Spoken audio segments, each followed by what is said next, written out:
Good afternoon to all of you. Hope you are doing good in this lockdown situation. So let me start with the presentation which I had left from the slide I have left in the previous class. So what we were discussing in the previous class was unary operations, right? So what all things have been discussed?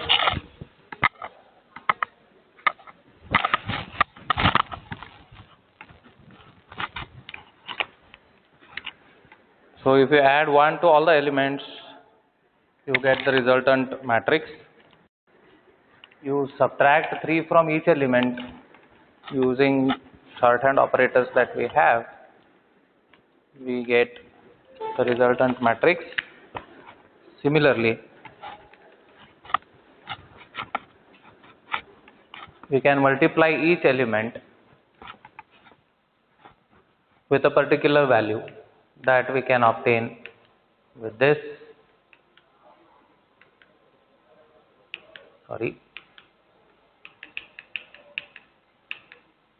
Okay. So if we multiply each element by 10, we get the resultant matrix.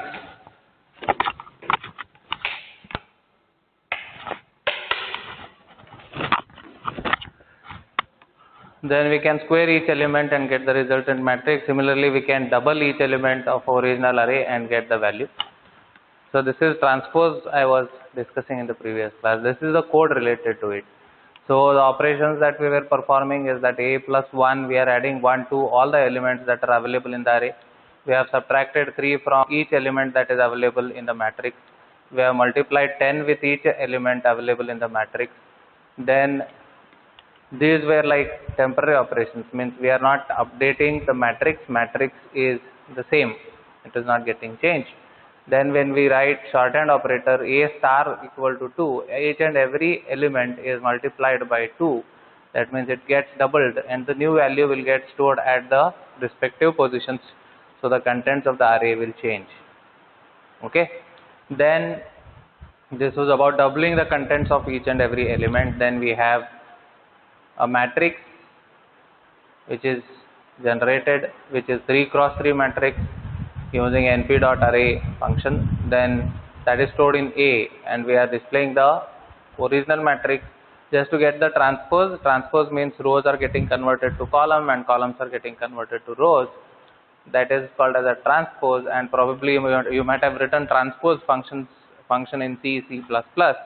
So this is readily available in Python. By just writing the name of the matrix dot capital T, you will get the transpose of a matrix, right? So these are required whenever you want to process huge amount of data for data processing or data handling purposes. Okay. Then we'll see unary operations. Many unary operations are provided as method of n-dimension array class. This includes sum, minimum, maximum, etc. Okay. These functions can also be applied row wise, column wise by setting an axis parameter. You will have to find out the axis on which you want to perform the operation. The axis will identify whether you want to perform these unary operations on row or on a specified column, and accordingly you will have to do that. Okay. So the functions that are available are sum, min, max and other functions. We'll see how to do that. So this is an example to demonstrate unary operations in NumPy. So what we have done, we have imported NumPy package as NP, then NP array we have created 3 cross 3 matrix for demonstration purpose. Then minimum element of a array if you want to find out, there's a maximum element of a array if you want to find out, then you can just write arr.max. This is not with respect to any row or a column, this is with respect to the entire matrix. So what we have done, we have applied max function to the entire array that we have created, and this will get you the largest element in the entire matrix.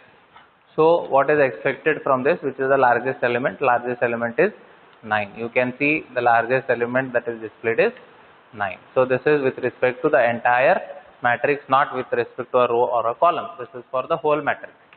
Then if you want to find out the row wise maximum element, then you can do that by specifying the axis value. So row wise maximum element is this row wise maximum element A dot matrix ARR dot matrix axis is equal to 1. If you specify the axis, then it is specified that this axis 1 means it is row. So for the row it will display the maximum element. Here we have not specified anything, so it will consider the whole matrix.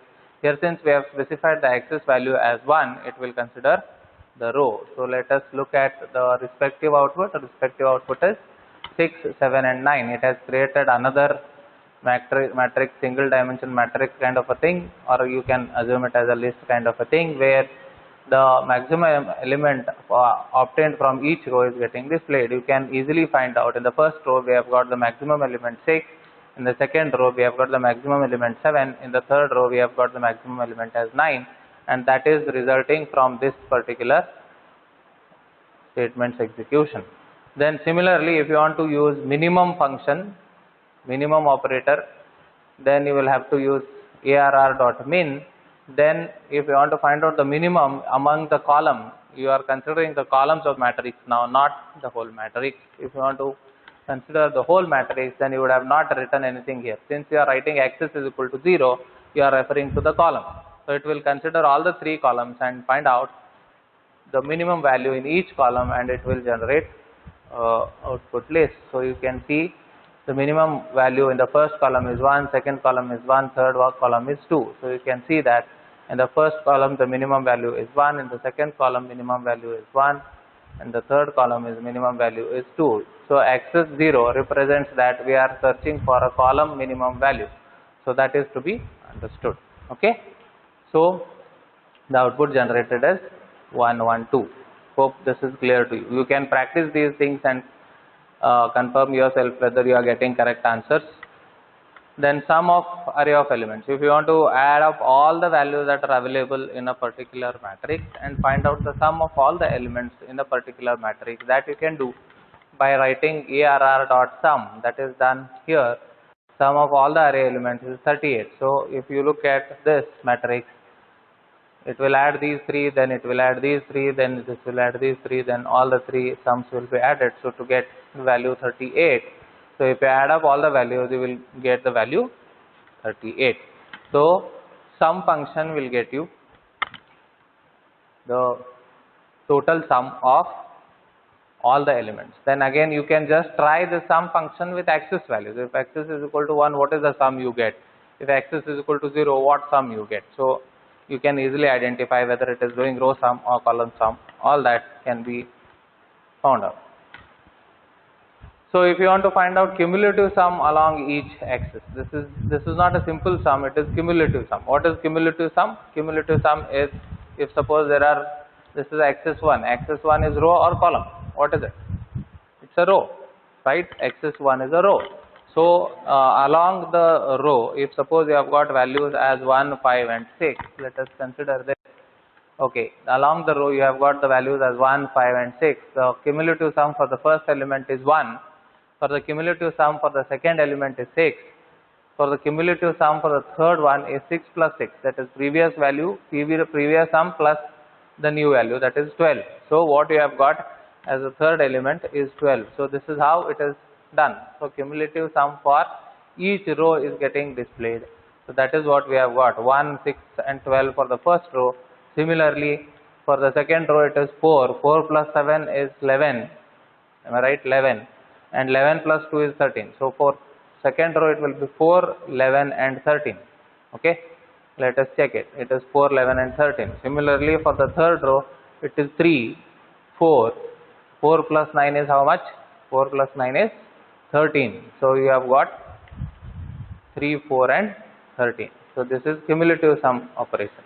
So like this you have got many more functions available. You can just go through, find out which all functions are available. I have shown few here, and these are useful again for matrix operations whenever you are performing certain set of data analytics or data handling cases. So this is the output. So I suggest all of you to make a note of these things somewhere, or you can just open your Jupyter or your regular Python IDE and type these things and find out whether these things work. And always you will have to do some kind of experimentation with respect to the parameters that we are passing. You can just change the value of 0 to 1 and 1 to 0, all that, and find out how the values change, and accordingly you will come to know how different functions work. Okay, so hope these unary operators are clear to you. So the unary operators that I have demonstrated in this particular slide are very few. Like first one is maximum, second one is minimum, third one is sum, and fourth one is cumulative sum. You need to know the difference between sum and cumulative sum, and you can get such type of questions in your I or in your quiz. So once unary operators are clear to you, let us move further with the binary operators. What is difference between binary operator and unary operator? General difference between binary operator and unary operator. You have studied binary operators and unary operators in C, C++, Java. In all programming languages we have binary operators and unary operators. We have even a ternary operator in C. Ternary operator is the one which makes use of 3 operands. Okay, binary operator is the one which makes use of 2 operands. Okay, the unary operator makes use of a single operand. So if you want to negate, or if you want to multiply -1 for making a particular quantity a negative value, then you can use unary minus operator. Okay, binary operators are the one which require 2 operands. So plus, minus, multiply, divide, modulo, all these operators are binary operators, right? So you can apply binary operators for various type of matrix related operations, and you can find out how these binary operators work upon the matrices. So what we have here is another program which will demonstrate how to create 2 matrices, and name of the matrices A and B. So we have created 2 matrices using again NumPy's array function, right? Then we have created 2 matrices. Then if you want to add 2 matrices, you can directly write it like this: A plus B. See how easy it is. Earlier in C programming, whenever you wanted to add 2 matrices, you have checked whether the addition is possible with the 2 matrices. What is the property that is required to make addition of 2 matrices possible? That is, the order of both the matrices must be same. If the order of both the matrices are not same, if they are different, then addition is not possible. Am I right? So if suppose there are 2 matrices in Python, now plus operator is directly available, which can be used for adding 2 matrices, right? This is a binary operator. Then if suppose the order of first matrices is, the matrix is different from the second, then you will get an error. It's a traceback error that you get, okay, which says that the addition is not possible. Earlier in C program, you have checked for the order of the matrix, and if the order is not matching, then you have displayed an error. The similar kind of a program might have been implemented internally for this particular operator, right? So now if you want to see the sum of these 2, that is how the sum takes place, you will add 1 to 4, 2 to 3, then 3 to 2, and 4 to 1. So respective elements will be added with each other, and then we get the resultant matrix. Okay, so that is 1-to-1 correspondence with respect to the elements of the matrix. That is done to get the resultant matrix. So if you can see that, then it is 5, 5, 5, 5. The sum is 5, 5, 5, 5. Now let us check whether it is 5, 5, 5, 5 or no. Now 1 is added to 4, you get 5. 2 is added to 3, you get 5. 3 is added to 2, you get 5. 4 is added to 1, you get 5. So the sum of 2 matrices is the resulting matrix which is containing all the elements equal to 5. Similarly, multiply array, this is element wise multiplication. This is not matrix multiplication that you have studied, where you are processing the row of one matrix with the column of another matrix, then you find the sum of all those. That is not done here. This is just element wise multiplication. Even such type of operations are also required. So you need to know the difference between this type of operator and the operator that you have seen, wherein you are multiplying a value with each and every element of the matrix, which we have seen just now. In this we are multiplying what? We are multiplying two matrices. So one matrix is multiplied with another matrix, but it is element wise. It is not matrix multiplication that takes place. So 1 is multiplied with 4, 2 is multiplied with 3. So for this we get 4, for this we get 6. Now 3 is multiplied with 2, we get 6. For 4 is multiplied with 1, we get 4. So this is what we get, 4, 6, 6, 4. Right? So this is element wise multiplication. First element is multiplied with the first element of the second matrix, first element of the first matrix, second element of the first matrix is multiplied with the second element. So respective elements are multiplied with each other to get the resultant matrix. So this is array multiplication. So this is element wise multiplication. Next one is matrix multiplication. So this one, the earlier one that we saw here, A star B, is called as array multiplication. Okay, the one which we are doing now is a matrix multiplication. Matrix multiplication is your conventional multiplication, where you are considering the row of the first matrix with the column of the second matrix. Then you multiply respective elements of the row with the column, and then get the resultant value after adding or finding the summation of those products that you get. That is called as a dot product. Okay, so the function that is used is dot function, which requires one particular matrix as a calling matrix and another matrix as a parameter that you are passing. So this is the result, 8, 5, 20 and 13. This is about matrix multiplication. So what is done is, this row is taken and multiplied with this. So this is multiplied with this to get the first one.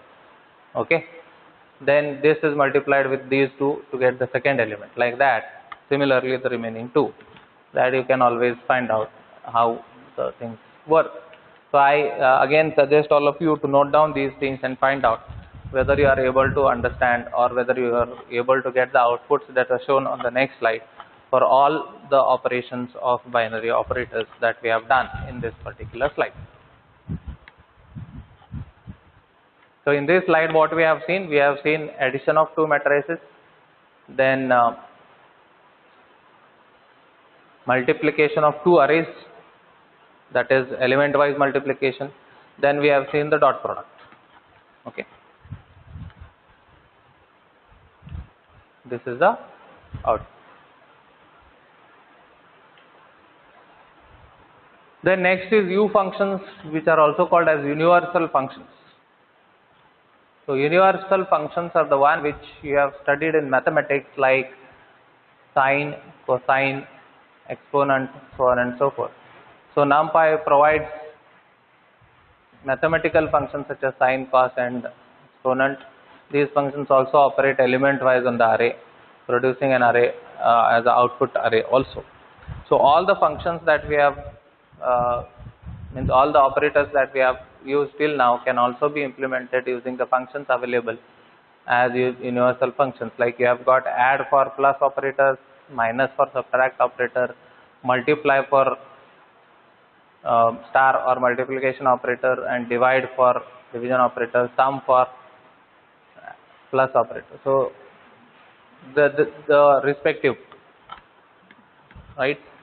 functions are also available. You can use either these or overloaded operators, whichever is more convenient to you. So in this example we show how to use universal functions. Have a look at the slide and try to figure out yourself how those are done.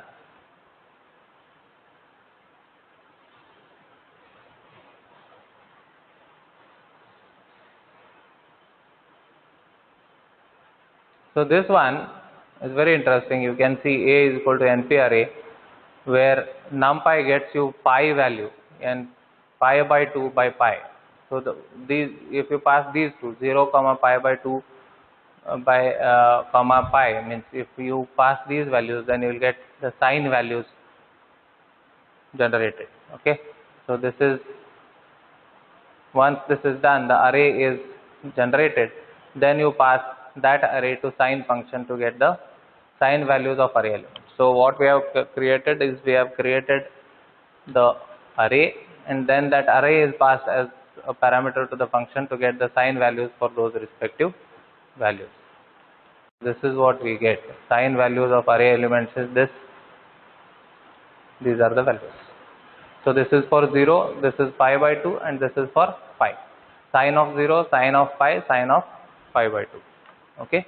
So first we have created 0, pi by 2 and pi. This is the array that is created. Then this array is passed as a parameter to sign function, and sign function will get you a list of values, or the matrix you can say, which contains sign of 0, sign of pi, sign of pi by 2. Okay. Then exponent of sign of pi by 2 and pi. This is pi by 2, this is pi. Okay. Then exponent of array elements, like if suppose you want to find out e to the power 0, 1, 2, 3, that is possible by using exponent function, and you need to pass the array, and these array elements will be taken as values, and then it will find out the value. So what you get is e to the power 0, e to the power 1, 2, 3, like this you get. Then you have square root function also available directly. So the square root of these values, like this same array will be used for finding the square root of different values available in the array, and then those will be done. Like for example, for 0, square root is 0, for 1 it is 1, and for 2 square root is 1.41, and for 3 it is 1.732, like this. So you can easily find out the square root of any number directly. That is possible. Okay. So in universal function we have studied 3 functions. One is 2 functions. One is sign, and another is exponent, and even square root. 3 functions. We have studied 3 functions. One is sign, another is exponent, and the third one is square root. Okay. You have many more functions. You can just refer to the list of functions that are available, which is given in your textbook, and experiment on those functions to find out how the values are generated. Okay. What is more important is how to generate an array, and what is expected parameter for those universal functions, and what output is generated from that universal function you need to understand. Right. Some functions do not return anything, and if you use those in printf, then you will not get any output. You will get NONE, none output. Okay. So you should be careful about that. So this is our respective output for that. Then you have already done one experiment on sorting the elements. I had given you long back, if you remember, that I have asked you people to write a program wherein you are storing the student information and sort the elements according to the USN or roll number. That you have already done, but just to have a recap of whatever you have done earlier, now let us look at the sort function which is available. So this sort function is available in np.sort method for sorting NumPy arrays. So how it is done is, first we create a NumPy array which contains 9 elements in 3 cross 3 order.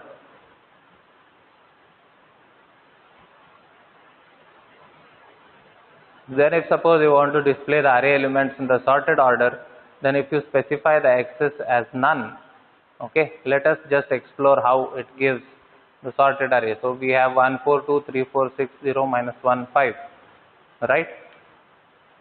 So this is the output that is generated. That this is not displayed as 3 cross 3, this is displayed as flattened array. So you have got the values as minus 1, 0, 1, 2, 3, 4, like this in a ascending order. Okay. So if you write none, axis as none, then the whole matrix values will be obtained, and then they will be sorted, and finally the output, sorted output, is generated out of that. And if you want to sort array elements row wise, then you can specify the axis here. So you will have to write np.sort a, axis is equal to 1. This will generate sorted output, but this is row wise. So this is row wise sorting.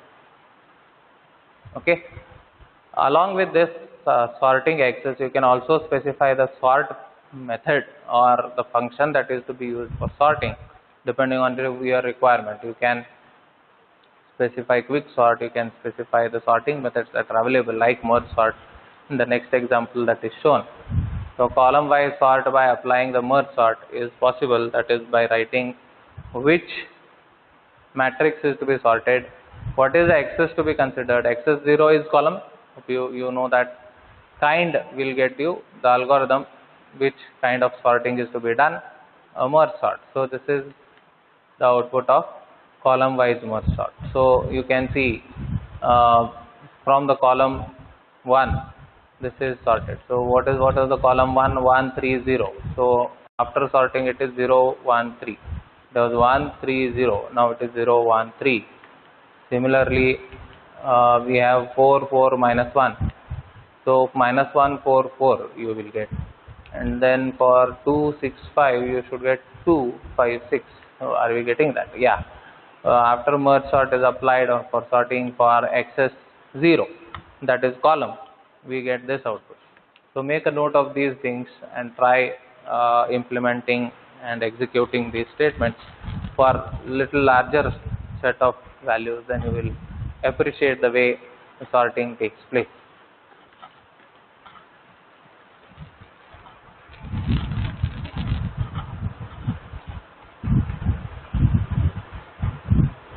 Right, this is the code and this is the prospective output for that particular code. So now we have studied sorting of matrix elements. This is sorting of structured array, like you have got name and then this what value, like name, and this is and graduation year, and then integer type, CGPA, floating point, all this. So what is done is values are stored like this. So these are the three set of values which will be stored. Then we have got the name of the person or the student, then graduation year, integer. This is kind of a structure that we are creating, right? This is a structure. We have created a data type, and these are the values that are getting assigned. So values are created like this, which is list of tuples. You can see the name, and this is graduation year, and this is right. This is CGPA, name, graduation year, CGPA, like this. You go on doing it like n number of students. So you have got tuples which are representing the student information, right? So what are we doing in this? First we create a data type. It is like creating a structure. We are specifying the name of the parameter and then or name of the member of the structure and the type of that. S10 is a string type. So here name of the attribute, that is graduation year, then the type, that is integer. Then this is CGPA is name of the attribute and floating point is the type of that particular member. Once that is done, you just go on specifying the values one after the other and store it into one object, which is list of tuples. So each and every student information is represented as a tuple. Okay, go on storing the values. Then to create an array, you will have to use again np.array. You will have to look at the syntax very much carefully. First you need to specify the values, then you need to specify the data type. So data type that we have created is d type, d types, and d type is a keyword. So first you need to write d type, then equate it to d types. So d types is the data type that we are using, which is a user defined type for creating this array. For creating this array, values will be obtained from the values object that is created. So now ARR is the array which will get created by using the values available in this particular object, and data type that is created by the user. This is it is kind of a structure, user defined data type. So both of them will be used for creating an array. Then if you want to sort this particular array, by the order of name, then you can specify np.sort array comma order equal to name. In the when we studied lists and tuples, we have created list of tuples where student information is stored, and then we have sorted. Now this using the list sort function. Now this is array sorting function. This appears to be more meaningful or more readable to do it. Like this is more structured way of doing it. Like once you do that, then array sorted by a graduation year and then CGPA. Right, this is array sorted by a name, and this is array graduation year and CGPA. Now you can see the order is also specified, the graduation year for a specific graduation year, then with respect to CGPA. This is compound sorting. Now you can see sorted by names. First you get the names with A, then H, then P. This was a single key sorting. If you want to specify multiple parameters for sorting, then if you want to have multiple records in a particular student record set where multiple students are belonging to academic year 2008, and then you want to sort them with respect to their CGPA, then this is how it is done. 2008. In 2008, the compound sorting, that is second level sorting, 7.9, 8.7. Okay, so this is multiple key sorting. So this is in ascending order. You can do it in descending order also. After 2008, we have got 2009 students, right? And then with respect to their CGPA. So lower CGPA first, then the greater CGPA. You can see that these are being used for sorting. These are the key values that are being used for sorting, and name will not play a role because we have got the sorting criteria, which is different when compared to the first sorting technique. So make a note of these things and try to understand how the data type is created and how that data type is used for creating an array, and further how the values are stored in a particular array using a user defined data type. And then you can experiment on sorting the contents by either using a single key or multiple keys.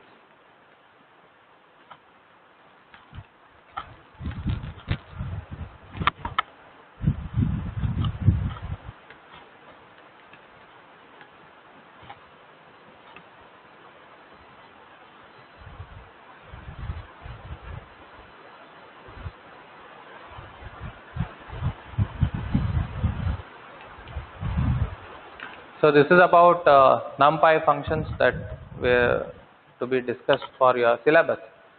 So all the functions that are discussed in the yesterday's class and today's class are very, very important. So you need to understand how important those functions are and how to use those functions in performing certain set of operations in data analytics and in data science. And you can go ahead with writing a small piece of project wherein you can take information available which is gathered from a real-time system and stored in the file, and that file is read into the list or read into the tuple and then converted to array, and use that array for manipulation, and then infer some kind of information out of it and generate some meaningful information from that, and you can show your inferences, and then you can store the output back onto the file, and you can also generate some set of graphs for the data that is generated out of all this exercise and make some meaningful inferences for a data that is given to you.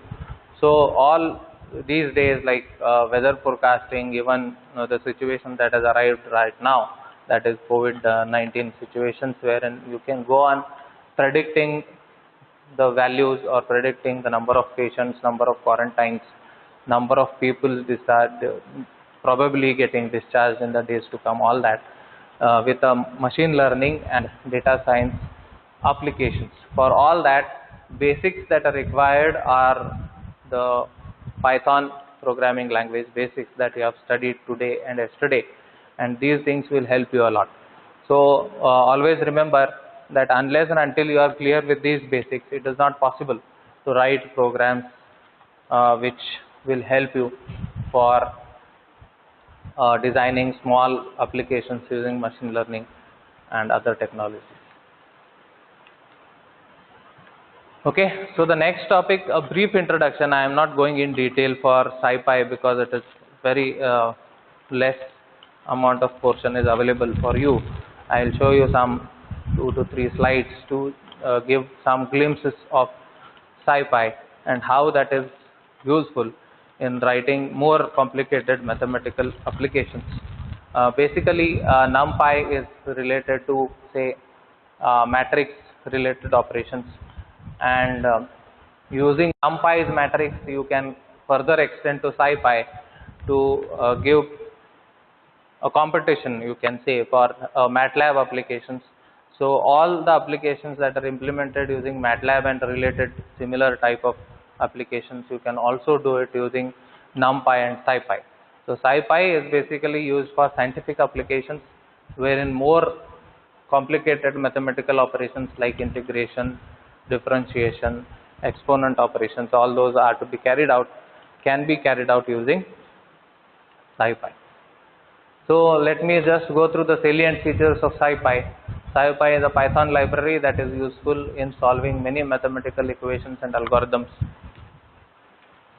It is designed on top of NumPy library that gives more extension for the finding scientific mathematical formula like matrix rank, inverse, polynomial equations, LU decomposition, etc. I will show you few of them. Right, these things are extended on top of Python library that is NumPy. That means if you know NumPy and SciPy together, then you can do many good set of experiments on data science or artificial intelligence related applications. Using its high level functions will significantly reduce the complexity of the code and helps in better analyzing of a data. Ultimately, this Python is finding so much of applications in real world is basically because of the number of functions that are available, number of packages that are available, and number of complicated operations that it can perform in a very simple way. This is only possible because Python is open source, right? Anyone can contribute to Python for its development. So SciPy is also one among them. SciPy is an interactive Python session used as a data processing library that is made to compete with rivalries such as MATLAB, Octave, RLab, etc. Okay, so you might have come across these things, you might have heard about these. So if you have the knowledge of Python and SciPy, and in future if you want to learn for any of these, then you can easily relate, because many of the operations that are taught in Python with respect to SciPy and NumPy are also available in MATLAB, Octave and RLab, etc. That is R program.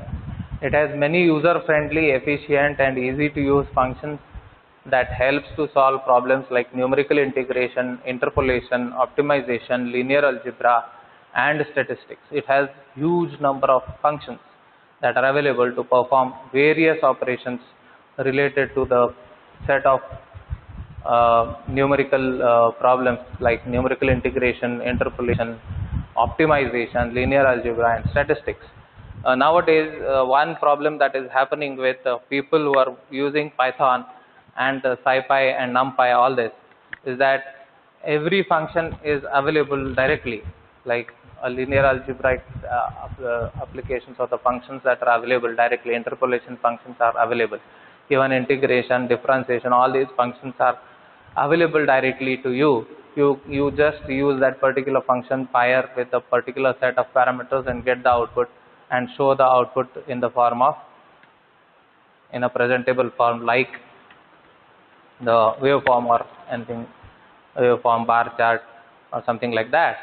The problem that people are facing now is that since all these functions are readily available, students are not very much concerned about how those functions actually work or how actual calculation takes place. So before using these functions, what I personally suggest to you people is, because you people have studied mathematics to a certain level, and in autonomous syllabus the mathematics is tailor made, like the mathematics for you is specially taught you in such a way that you can apply it in your engineering background, so engineering department. So always try to understand before you use that particular function how it works, or you can work out manually and find out how it works and then use those functions. That is a better way.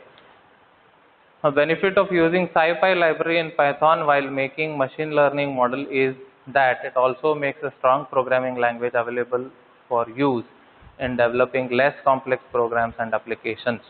This is a very important statement, because earlier programming languages where the machine learning algorithms have been implemented, the programs used to look very complicated or complex and very huge in size.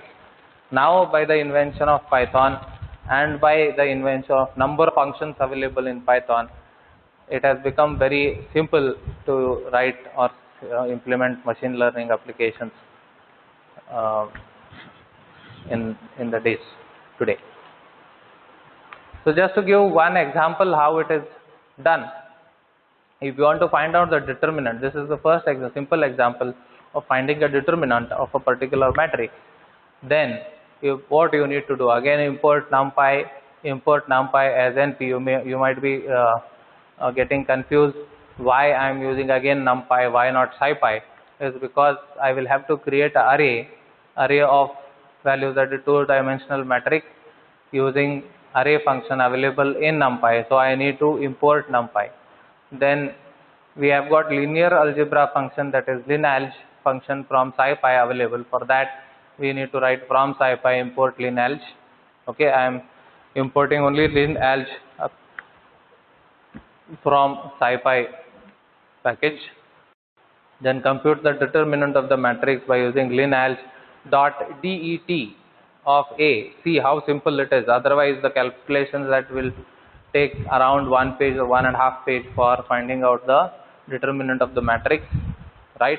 And in the process you may go wrong somewhere while multiplying the values and finding sum, all that.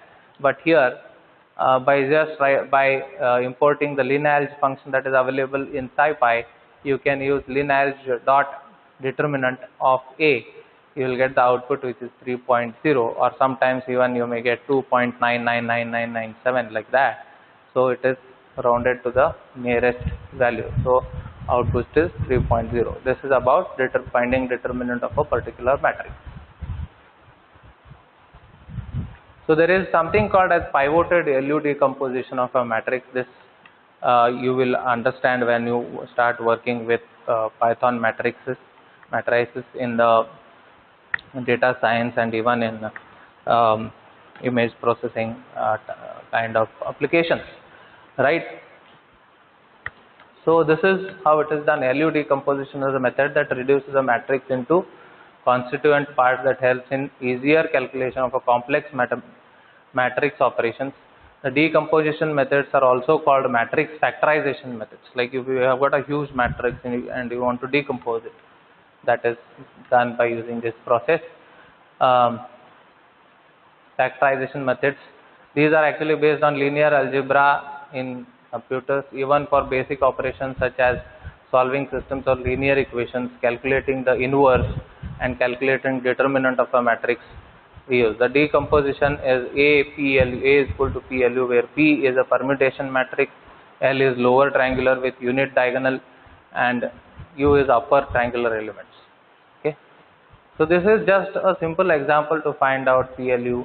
So how it is done is P, L, U is equal to linalg dot LU of A. This is for the matrix that we have written here, right? So these are the values that are generated, and when you see how it is generated, you can always see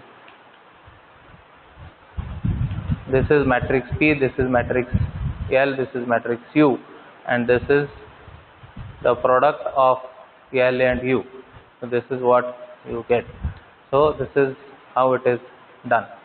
So this is P permutation matrix, this is L, and this is U. Then you get LU multiplication matrix available here.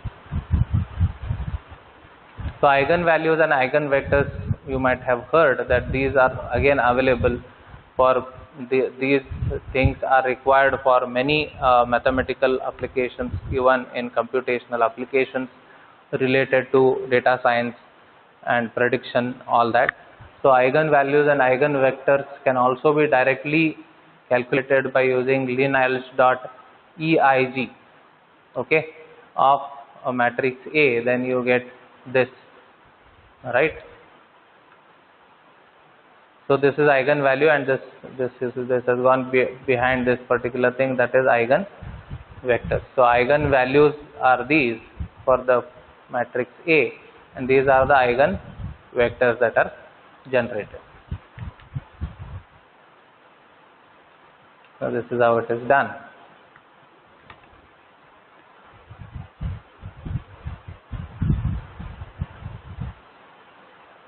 So you can solve the linear equations also by doing this, by specifying the matrix, like the matrix that is like you have got a quadratic equation, that is 3x plus 2y plus z is equal to some value. Like for example, in this case 1, 2, 3 are the coefficient of x, y, z, and 4, 5, 6 is again another equation whose coefficients of x, y, z are 4, 5, 6, 7, 8, 8 like this. And then on the right hand side you have got 2, 3, 5 for 3 equations. Then if you try to solve it, then first you need to create an array, vector array, then print that just to see whether it is created properly. Then using solve function of linear algebra package, you can use linalch.solve a comma v. That will get you the values that are generated for the equation that is obtained from the matrix. So first thing is you need to have an array in which you have got the coefficients stored properly for the various equations. Then you need to have such type of array which will contain the values on the right hand side. And then if you say linalch.solve a comma v, you will get automatically the output generated. Okay. So this is about the simple set of operations that are possible with SciPy. Even you can perform simple integration, differentiation, single integration, double integration, so on and so forth. So SciPy has a capability of doing numerical integration also. SciPy has integration methods in SciPy.integrate module, right? So there is integrate module that will help you to do this. The quad routine, which is an important function of SciPy's integration function. If the integration over f of x function where x ranges from a to b, then integral looks like this, like that is integration of to the limits a to b f of x dot dx. The parameters of quad function would be like this. SciPy.integrate, the type of operation that you want to perform is integration. This function is used for this. This is a quad routine that will be called for a function f with a limit a and b, where f is the function to be integrated, where a and b are the lower and upper range of x limits. If you do that, then you can, if you can call this like this, you will get the integration value for a particular function. Just to show you how to integrate for e to the power minus x square is like this. What we do is we will first define the function f of x is equal to e to the power, right, this. This is done using a lambda expression that is used for quad routine, right? So lambda is again a if you want to create a function, we do this x np dot x minus x to the power 2. This is exponent to the power 2. So to print the result, what we do, I is equal to SciPy dot integrate dot quad. You can see what we have done in the previous case. SciPy dot integrate dot quad. the same thing we have done, scipy dot integrate dot quad. Then function f is this function. Then what are the limits? 0 to 1. This is like we are integrating